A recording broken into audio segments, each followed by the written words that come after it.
Hai sobat, gimana kabar kalian? Semoga disehatkan selalu dan banyak rezekinya, amin. Jangan lupa untuk berlangganan. Dengan Anda berlangganan, Anda menjadi orang pertama di channel ini yang memiliki hak istimewa. Pada kesempatan kali ini, Sabta Novel akan melanjutkan Sword of Coming episode 59. Untuk melihat video selengkapnya, sahabat bisa kunjungi playlist yang telah Mimin sediakan. Yuk mari, kita berimajinasi bersama dan masuk ke alur ceritanya.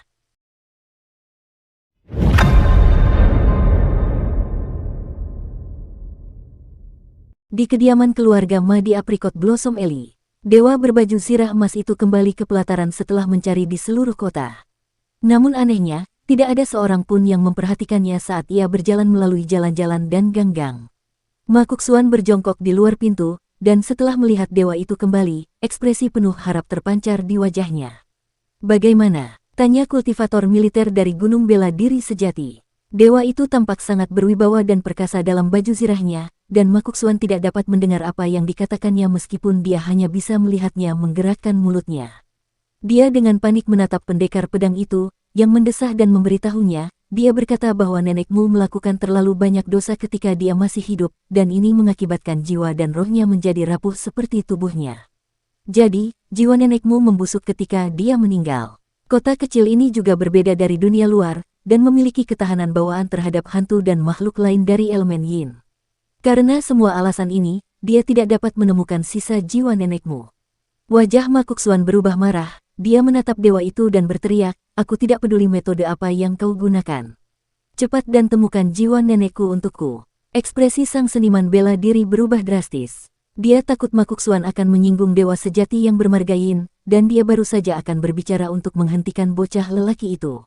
Namun, entah mengapa, dewa berbaju zirah emas itu tiba-tiba membuka mulutnya dan berbicara menggunakan dialek resmi benua botol harta karun timur, dengan berkata, "Bukannya aku tidak mau, hanya saja aku tidak mampu."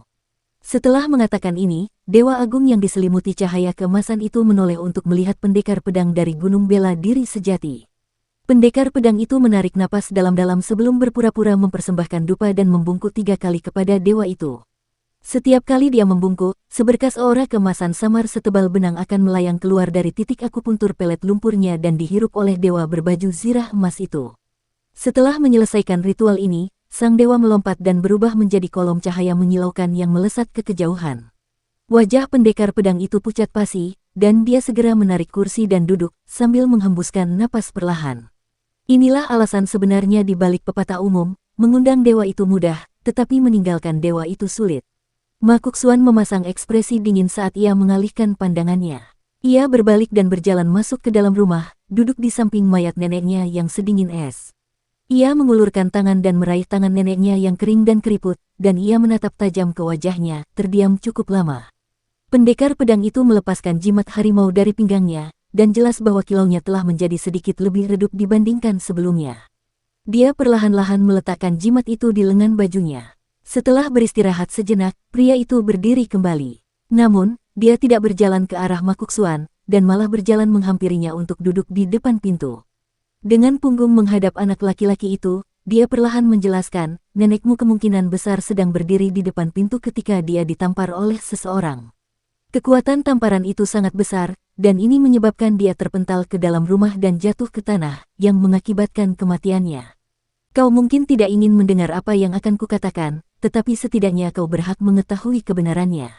Penyerang itu kemungkinan besar adalah seorang kultivator, dan mereka jelas tidak mengendalikan kekuatan mereka dengan benar. Selain itu, nenekmu sudah lemah sejak awal, jadi kombinasi faktor-faktor ini menyebabkan dia meninggal. Karena penyerangnya adalah seorang kultivator, tersangka utamanya adalah Chen Pingan dan gadis muda dari luar, atau gadis muda yang kultivasinya Anda ganggu di jembatan tertutup. Mungkin dia menyerang nenek Anda sebagai tindakan balas dendam. Kemungkinan penyerangnya adalah Chen Pingan dan gadis muda dari luar itu sangat kecil, sedangkan kemungkinannya adalah gadis muda dari jembatan tertutup itu sangat besar. Kamu memutuskan untuk pergi ke kuburan tak bertanda untuk membunuh Chen Pingan, dan kamu melakukannya dengan niat untuk berbakti kepada nenekmu. Kamu ingin memutuskan karma buruknya dengan Chen Pingan. Namun, kamu sama sekali tidak dapat membayangkan bahwa perjalananmu ke kuburan itu akan bertepatan dengan seseorang yang menyerbu rumahmu untuk membalas dendam. Ma Kuksuan mengulurkan tangannya dengan gemetar, dan dengan lembut membelai pipi neneknya dengan punggung tangannya. Pipinya bengkak parah, dan warnanya sudah menjadi hitam dan biru. Jadi akulah yang menyebabkan nenekku meninggal. Begitukah maksudmu? Tanya Makuksuan lembut. Pendekar itu menjawab, menurut pandangan masyarakat, ya dan tidak. Menurut pandangan, Makuksuan langsung memotong pembicaraannya, tidak mau mendengarkan alasannya lagi. Dia berdiri dengan ekspresi marah, dan meludah. Aku tidak diizinkan menghancurkan negara dan membantai kota, dan aku juga tidak diizinkan membunuh orang tak berdosa dengan sengaja. Aku tidak diizinkan melakukan ini, dan aku tidak diizinkan melakukan itu. Jadi katakan padaku, apakah aku diizinkan membalas dendam dan membunuh musuhku? Sebelum lelaki itu sempat menjawab, Makuksuan melanjutkan, jika aku tidak diizinkan melakukan ini, lalu apa gunanya menjadi seorang kultivator militer? Kenapa aku tidak bertindak sesuka hatiku dan menjadi iblis yang tidak bermoral? Kenapa aku tidak menerima tawaran biarawati Daois itu saat itu dan bergabung dengan sekte manapun? Pria itu ragu sejenak sebelum menjawab, kamu bisa pergi asalkan kamu mampu menanggung konsekuensinya. Sama seperti hari ini, juga, ada beberapa hal yang mungkin tidak kujelaskan dengan jelas sebelumnya. Misalnya, membunuh orang. Sebenarnya, ada batasan yang berbeda untuk setiap orang, dengan jumlah orang yang dapat kau bunuh pasti berbeda dari jumlah orang yang dapat kubunuh. Ini bukan hanya karena aku lebih kuat darimu dan memiliki basis kultivasi yang lebih tinggi. Temperamen dan pola pikir seseorang juga sangat penting. Mungkin aku akan membunuh 100 orang, dan semuanya akan menjadi orang-orang menjijikkan yang pantas mati. Sementara itu, kau mungkin hanya membunuh 2 atau 3 orang, tetapi sudah ada seseorang di antara mereka yang tidak bersalah dan tidak pantas mati. Makuksuan tiba-tiba terkekeh dan mencibir, kenapa aku harus bertanya padamu tentang apakah aku bisa membunuh seseorang atau bagaimana aku harus membunuh seseorang? Apa menurutmu aku akan membutuhkan bantuanmu? Aku hampir lupa, aku masih belum menjadi murid resmi True Martial Mountain. Dia melirik neneknya sebelum berbalik menghadap meja persegi di aula utama. Cepat dan pimpin jalan, teriaknya dengan marah. Seekor kucing hitam segera keluar dari bawah meja, dan Makuksuan berlari mengejarnya dan meninggalkan rumah. Pria itu tidak menghiraukan hal ini. Orang harus menyadari bahwa negara tempat asalnya telah jatuh ke dalam kekacauan 150 tahun yang lalu. Gunung-gunung telah runtuh dan sungai-sungai telah terputus, dan 100 tahun pertempuran yang kacau telah mengakibatkan tragedi dan kesengsaraan yang tak tertandingi di seluruh benua timur Treasured Vial. Ketika dinasti baru akhirnya mengakhiri kekacauan, hanya kurang dari 800.000 dari 10 juta rumah tangga awal yang tersisa. Hal ini menyebabkan banyak anak kecil mengembangkan kesalahpahaman bahwa mayat orang yang meninggal tidak perlu dikumpulkan dan dikubur. Pendekar pedang itu adalah salah satu dari anak-anak ini. Dia perlahan berdiri. Dibandingkan memberitahu Makuksuan bahwa penyerang itu telah diusir dari kota kecil, dia lebih tertarik mengunjungi Tuan Ruan dan mengajukan pertanyaan kepadanya. Ia ingin bertanya mengapa peredaran takdir karma begitu kentara di tempat ini, padahal agama Buddha sudah berada dalam kondisi yang relatif lemah di benua timur harta karun Vial selama 1000 tahun. Bukan hanya itu, penganut agama Buddha juga merupakan kekuatan terlemah di kota kecil ini. Pendekar militer mengikuti Makuksuan dari jarak yang jauh. Sekalipun Makuksuan adalah murid resmi Gunung Bela Diri sejati saat ini, pendekar pedang itu tetap tidak akan terlalu ikut campur dalam urusan pribadi dan dendamnya. Di medan perang, orang-orang dapat saling mendukung dalam suka dan duka. Namun, dalam hal kultivasi, setiap orang harus bertanggung jawab atas hidup dan mati mereka sendiri. Tentu saja, tidak ada yang mutlak. Misalnya, pendekar pedang itu telah melangkah maju untuk menyelamatkan Makuksuan ketika dia hampir dibunuh oleh Chen Pingan. Ada 2 alasan untuk ini. Pertama, pendekar pedang itu berharap bahwa seorang jenius seperti Makuksuan tidak akan mati terlalu dini. Dia ingin Makuksuan melunakkan bakat dan temperamennya di Gunung Bela Diri sejati, sehingga dia bisa mencapai tingkat yang lebih tinggi. Pada saat yang sama, dia juga ingin Makuksuan menjadi salah satu perwakilan militerisme, sehingga dia bisa menunjukkan kekuatan dan kecemerlangannya di era pergolakan yang akan datang. Kedua, Tuan Qi secara pribadi mengatakan bahwa Makuksuan dan Chen Pingan seharusnya hanya menentukan pemenang di antara mereka. Mereka seharusnya tidak sampai saling membunuh. Saat itu, pendekar pedang itu mengira Tuan Qi khawatir Chen Pingan akan terbunuh. Baru kemudian dia menyadari bahwa itu sama sekali tidak benar. Sambil menjaga jarak yang cukup jauh antara dirinya dan Makuksuan, pendekar pedang itu menyadari bahwa langkah anak muda itu perlahan melambat dan menjadi lebih santai setelah ledakan amarahnya yang pertama. Pada akhirnya, dia tampak seperti anak muda biasa yang berjalan-jalan di jalanan. Namun, ini berubah ketika kucing hitam itu melompat turun dari atap dan ke bahunya, sebelum berbalik dan berlari menjauh. Seolah-olah kucing hitam itu memberitahu Makuksuan bahwa dia telah menemukan targetnya. Makuksuan mulai berlari pelan, dan auranya berubah sekali lagi. Hujan musim semi itu ringan, dan itu hanya mempercepat langkah kaki orang-orang di jalan. Namun, itu masih jauh dari memaksa mereka untuk bersembunyi di bawah atap. Dukung terus channel YouTube Sabta Novel. Seorang pemuda dan seorang wanita muda dengan pakaian mewah sedang berjalan menuju jalan utama dari Gang Berkuda Naga. Wajah mereka dipenuhi dengan kegembiraan, dan seolah-olah mereka berdua telah memperoleh kesempatan yang ditakdirkan. Namun, seorang pemuda akan segera mengajari mereka arti bencana dan keberuntungan yang selalu datang beriringan. Makuksuan berlari cepat sejauh 50 langkah dari kedua orang itu, dan ketika dia berada sejauh 20 langkah, dia tiba-tiba berteriak untuk menarik perhatian mereka. Ketika pria itu berbalik, Makuksuan dengan kejam melayangkan pukulan, tidak menahan diri sedikit pun.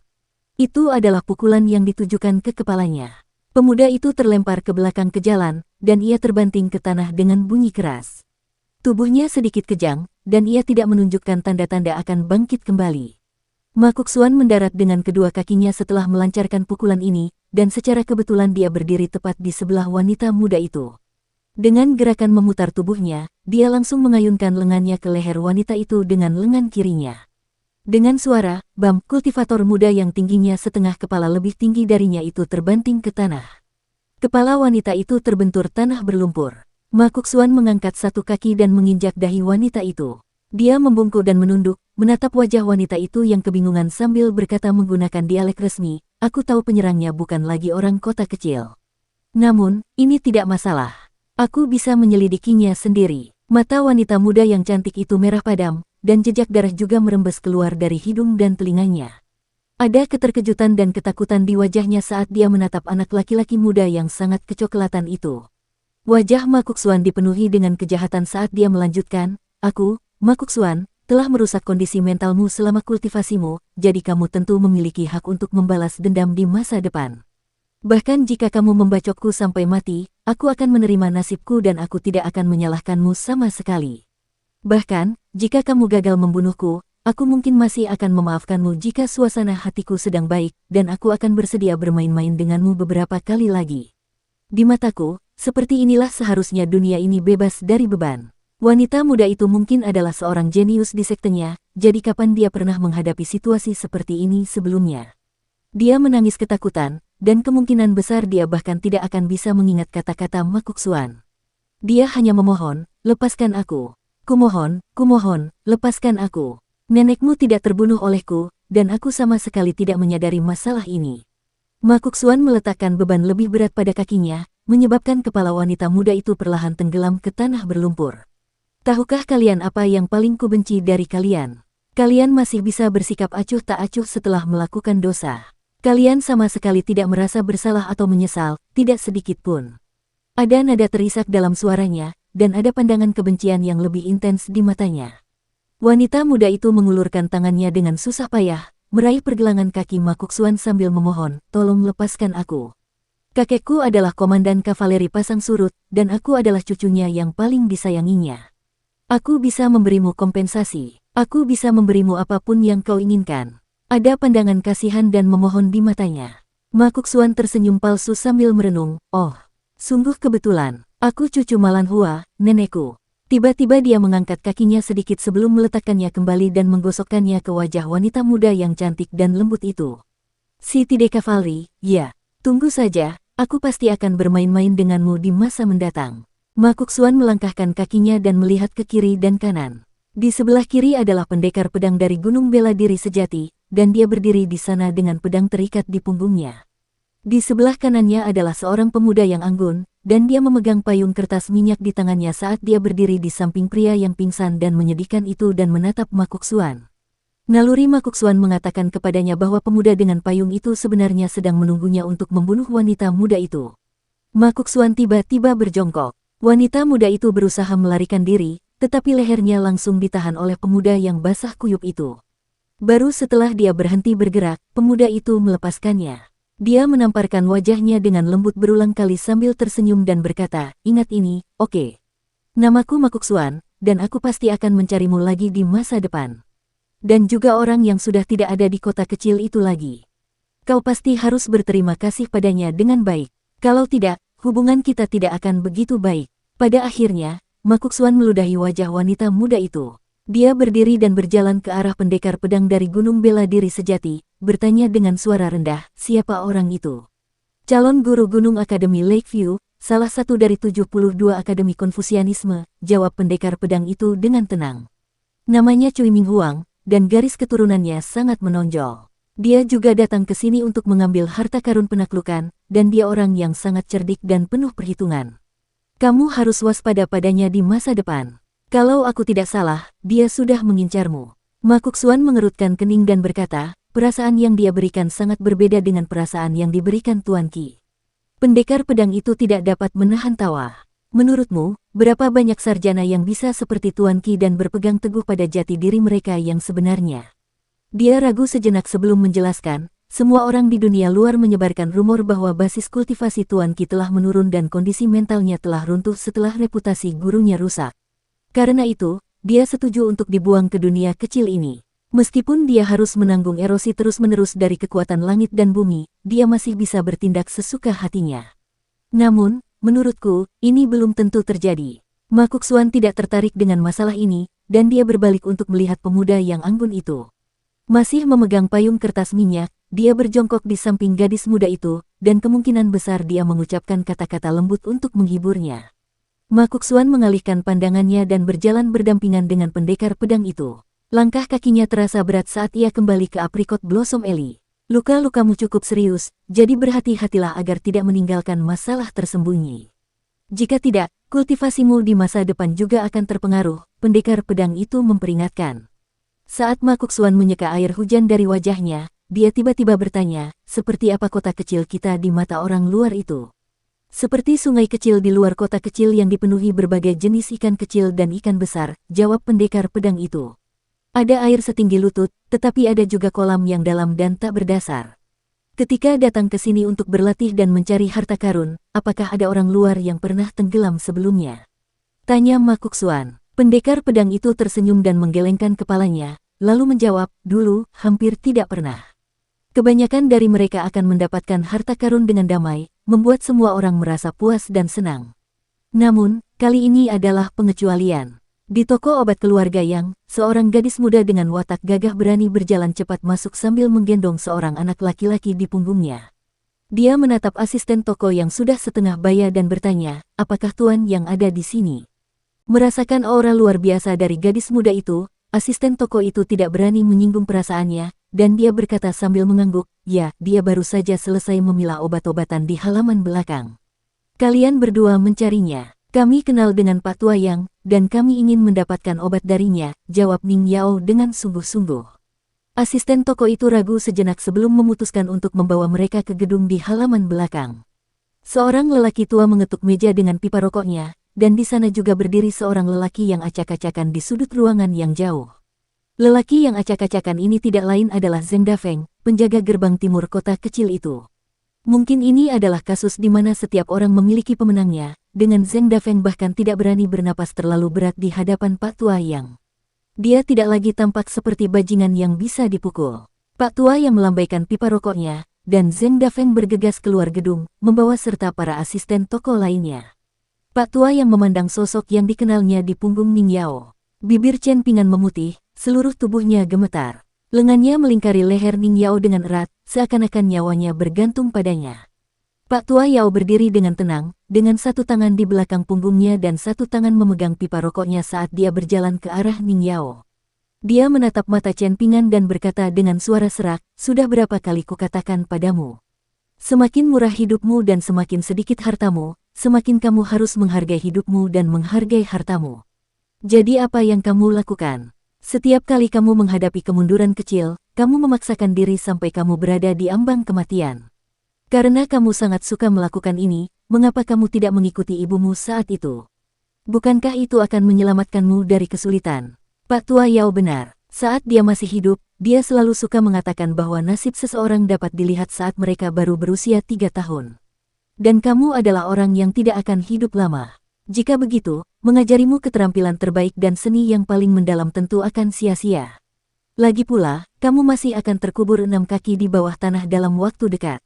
Ning Yao terbelalak kaget. Dalam imajinasinya, Pak Tua yang seharusnya adalah seorang pria tua yang baik hati dan murah hati yang selalu tersenyum ramah. Siapakah yang menyangka dia akan menjadi seorang lelaki tua yang begitu pahit dan penuh kebencian? Sakit sekali. Lelaki tua itu mencibir. Chen Pingan mengangguk pelan. Dia sudah tidak bisa bicara lagi. Ketika dia terbangun di punggung Ning Yao, dia sudah mulai merasakan sakit kemungkinan besar karena efek obatnya sudah hilang. Namun, Chen Pingan merasa dia masih bisa menahannya untuk beberapa saat. Namun, ketika mereka mencapai jembatan tertutup, dia tahu bahwa dia tidak akan mampu menahan lukanya lebih lama lagi. Jadi, Ning Yao bahkan tidak punya waktu untuk mengambil pedangnya di dekat sungai, dan dia segera menggendongnya dan bergegas ke toko obat keluarga Yang. Orang tua itu terkekeh dan berkata, "Sakit ya? Kalau begitu, tahan saja." Dia lalu melirik Ning Yao dan membentak, "Biarkan dia duduk di bangku sendirian." Digendong oleh seorang gadis muda. "Tidakkah kau merasa malu?" gumam lelaki tua itu. Ning Yao dengan paksa menahan amarahnya saat dia dengan hati-hati meletakkan Chen Pingan di bangku panjang. Namun, Chen Pingan langsung bergoyang dan tampak seperti akan pingsan saat dia melepaskannya. Ning Yao baru saja akan mengulurkan tangan dan membantunya. Namun, meskipun Chen Pingan tidak dapat berbicara, dia masih memberi isyarat dengan matanya bahwa dia tidak membutuhkan bantuannya. Lelaki tua itu menghisap pipa rokoknya sebelum mengamati tubuh dan aura Chen Pingan. Ia mendecakkan lidahnya karena heran dan berkata, "Kau benar-benar sesuai dengan namamu sebagai seorang pemuda miskin. Tapi ya, kau memang berhasil menjaga hati nuranimu tetap bersih, ya." Orang tua itu sama sekali tidak peduli dengan rasa sakit yang menusuk tulang yang dialami Chen Pingan, dan dia memarahi, "Nasib beruntung macam apa yang dialami Liu Xianyang? Dan nasib malang macam apa yang kamu alami? Setelah bertahun-tahun, apakah kamu masih tidak menyadarinya? Kematiannya sekali saja sudah cukup bagimu untuk mati 10 kali lipat. Apakah kamu mengerti?" Ning Yao benar-benar tidak sanggup menahan kata-kata kejam lelaki tua itu, dan dia bertanya dengan sungguh-sungguh, "Tuan Yang, bisakah Anda memberi Chen Pingan obat penghilang rasa sakit terlebih dahulu?" Lelaki tua bungkuk itu melirik Ning Yao sekilas. "Dia orangmu?" tanyanya dengan tenang. Ning Yao menjawab dengan tatapan marah.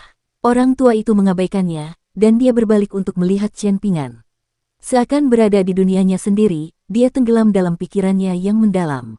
Akhirnya, dia mengerutkan bibirnya dan mendesah. Dia menggunakan pipa rokok lamanya untuk menepuk bahu Chen Pingan sekali, dan masing-masing 2 kali di lengan dan kakinya. Tiba-tiba, Chen Pingan bergeser ke posisi berbaring miring, dengan siku di bawah kepala saat ia beristirahat di bangku. "Tidur," perintah lelaki tua itu. Chen Pingan langsung menutup matanya dan tertidur, dengkurannya sekeras gemuruh guntur.